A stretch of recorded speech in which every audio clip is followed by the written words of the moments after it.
What's up, everybody? I'm former quarterback Malik Rosier, and if football, sports interviews, and having a good time interests you, then make sure to click the like and subscribe button as it really does help support this channel, and it also makes sure that you guys never miss a new video.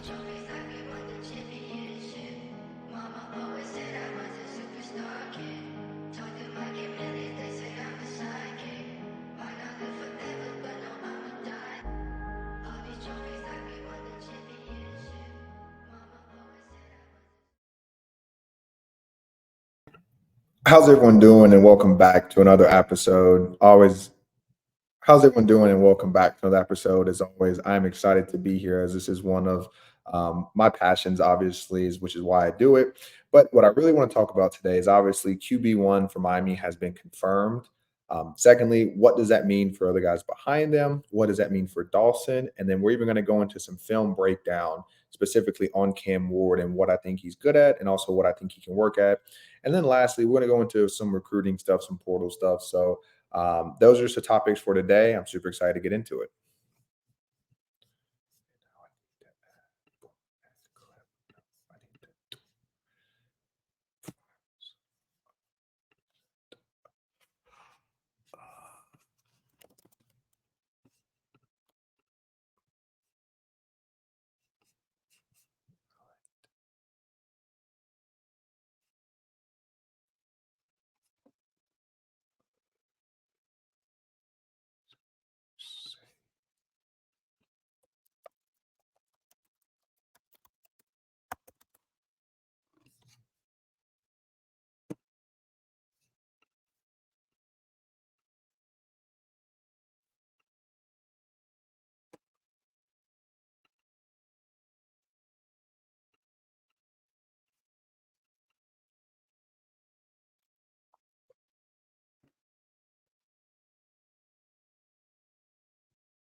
Okay, so the first topic that we talked about is we have a QB1. Obviously, Cam Ward is our guy. There was a lot of drama between is he coming to us, is he going to NFL, and then even when he did declare for the NFL, he never signed with an agent. So technically, he's able to come back. So great job by Mario, great job by Dawson by being just relentless. Like that's one thing that you guys always hear about these guys. They are relentless on the recruiting trail. They're not going to stop. They're not going to stop until the final decision is made and basically your name's on the paper. Same thing.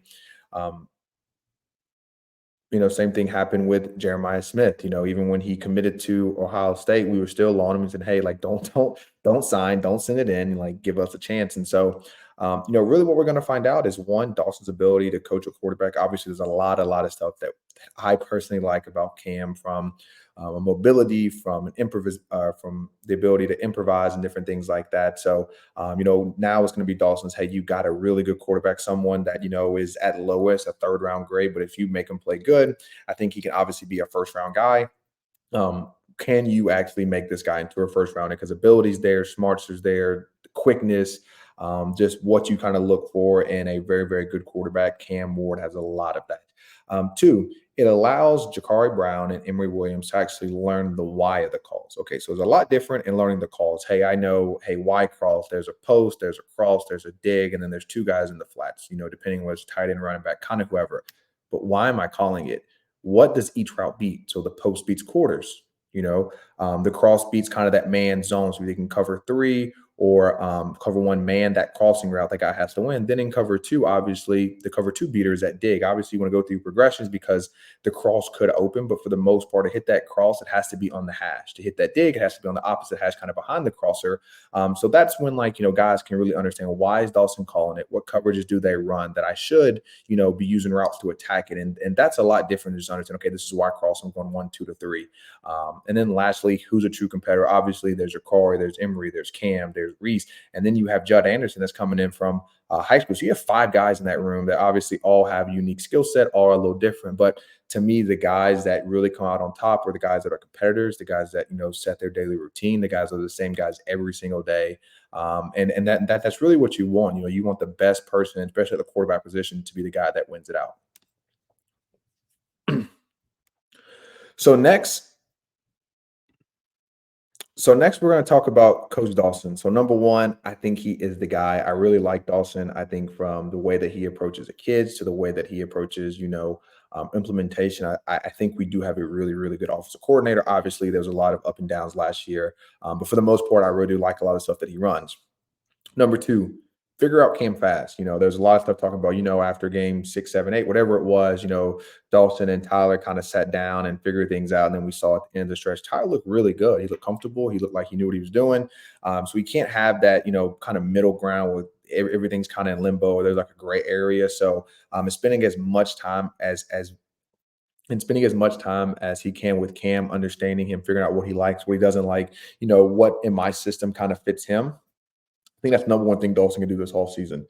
Number three, and it's not very bad. It's more to the right. And again, when you have I don't want to say bad offensive line, but when you have a mediocre offensive line, you do create bad habits. But throwing to the right, we're going to watch a little film on him. He does need to turn his feet some, just kind of clean some small things up. There's nothing major. It's not like he has a big windup or his feet's wide or he has an overstride.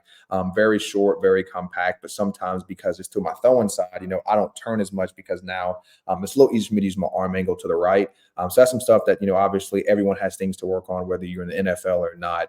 And to me, that's one thing that is very simple for Dawson to work on that can help Cam tremendously throughout the season. Number four, who's number two? This is going to be hard. Obviously, you bought recent guy's competitor. He has some playing time. He has his up and downs, but he has his pros and cons, obviously. But a guy that's a playmaker and a guy that has some experience. So, for Emery and Jakari, obviously they've been there for a while. They have experience. JB has played for 2 years. Emery had the Clemson and Florida State game. To me, was two of the best defenses that we saw all year. So you have guys that now have experience, that have been in your system, that have been there for a while, obviously outside of Reese. But, who's going to be the number two guy? Who's going to step up? Because it's not going to be, this guy's never played unless you're talking about Judd. That'd be the only guy basically on staff that does not have a college football start under his belt. Number five, the development of all quarterbacks. And I mean all of them, because you cannot just rely on Cam, because we've seen it. Quarterbacks go down, people get hurt, went to the backup role, and now what? So that's my biggest thing. I don't want to say that I want Judd over there with the scout team. But, this is one thing that, Miami has to get good at, is getting some kids that go to university that at one point played football, and let that guy come run your scout team offense. And then when you play Florida State and you have DJ, or maybe when you play a very mobile quarterback, then, for maybe one or two like team periods, you bring over a Jakari, or you bring over an Emery, or you bring over a Judd, and let them kind of run that period. But then you bring them back over, you keep them in your offense. You cannot have these guys over there on scout team all year and expect them to come back over and just be successful. That's not how it works. Obviously, I think JB did an unreal job. I always think Dawson did a good job, making the game plan simple, making sure, hey, what is stuff that he's capable of? What can he do? And how can we make him successful? And again, he should have thrown 4 touchdowns, but he didn't. But to me, I think it's very hard to get from scout team and pull him over, to the actual regular team with the offense if he's been on the scout team all year. Number 6, and obviously Tyler was not the most mobile guy, but even so, I felt like there was times we just kind of lined up and tried to just beat people. Being creative, giving this guy, multiple options, creating motions, creating misfits, creating leverages. If you just go back and watch Green Bay versus Dallas. Go back and watch. Us versus Louisville. Just go back and watch that. Like, Louisville did not have a mobile quarterback, but those guys were wide open. Like, just go back and look at the receiver. They were wide behind open. Same thing with, go back and look at Tampa Bay and Philadelphia. all Tampa did was just, scout them and figure out, hey, what are weaknesses? What are ways that we can get our guys open? And so being creative is something obviously we see a lot more in college than the NFL. But Dawson's ability to be creative, which I think he is creative. I think he knows a lot of football. He knows a lot of offense. He is not um, someone that to me is going to be stagnant with how he calls his playbook. But to me, actually having some creativity can really, really help these guys. All right, now we're going to get into Cam Ward.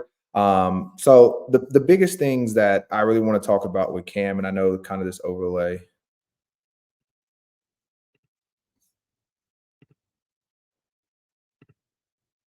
Let's go to this one.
I think that's a play that not many guys can make. But again, we just can't beat ourselves. We saw it last year when we have mistakes, when we have turnovers, we beat ourselves. And then the last con that I really have, and it's not even his fault.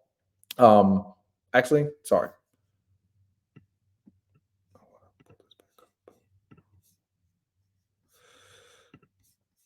Shit.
So now what I want to do is I want to kind of switch off of Miami football and let's go over this. It's been a big topic of conversation lately, especially previously with the Michigan and Washington.